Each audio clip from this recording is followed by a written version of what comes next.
major shift in the Middle East, a warning so direct, so final, that many fear it could trigger the biggest internal conflict the Muslim world has seen in years. Saudi Arabia has issued what sources call a final warning to UAE-backed forces in Yemen, and if this warning is ignored, a full-scale war may be next.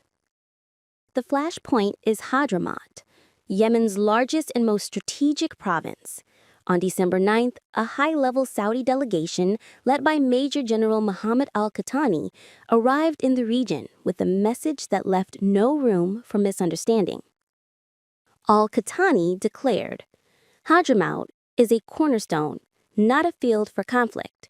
A clear demand for the immediate withdrawal of UAE-backed Southern Transitional Council forces, the STC, from oil fields and strategic cities they seized in a rapid and shocking offensive."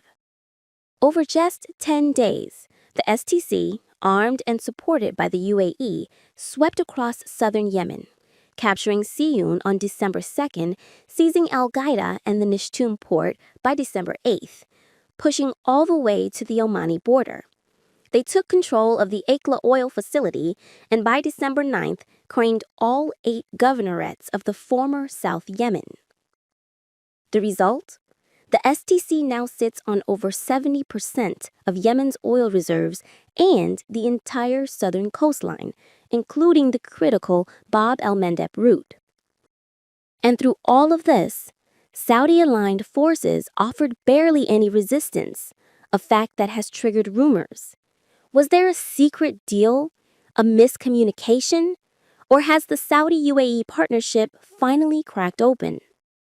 The Saudis now insist on restoring the previous security order, handing Petromaslila's oil facilities to the Saudi-backed Hadhramaut protection forces, and crucially, they have banned any foreign military presence, a direct shot at the UAE's proxies.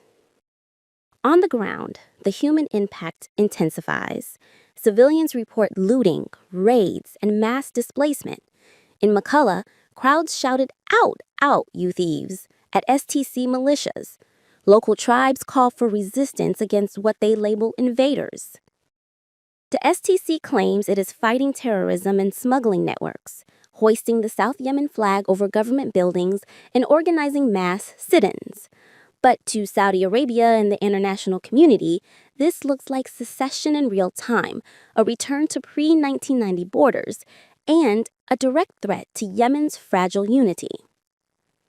Exiled Presidential Leadership Council head Rashad al-Alimi has briefed Western diplomats, warning that the STC's moves undermine the legal status of the state. And under pressure from the U.S. and Saudi Arabia, reports say Abu Dhabi has ordered limited STC withdrawals, but so far, little has changed on the ground. And so we come back to Al-Qahtani's words that now feel like the edge of a cliff: comply or face direct Saudi intervention. This crisis is not just a local power struggle. It is a proxy showdown between the region's 2 biggest Arab powers, Saudi Arabia and the United Arab Emirates, former allies who once fought together in the coalition against the Houthis, now divided by oil, ports, and geopolitical shadows. Analysts warn that if Saudi-UAE tensions boil over, the Houthis could exploit the chaos, escalating attacks across the Red Sea and collapsing international ceasefire efforts.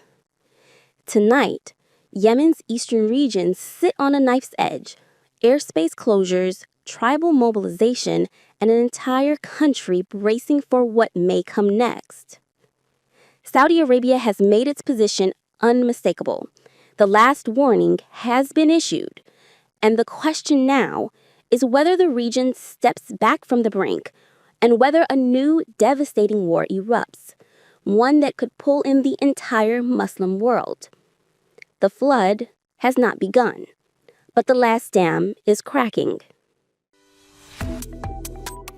Subscribe to One India and never miss an update. Download the One India app now.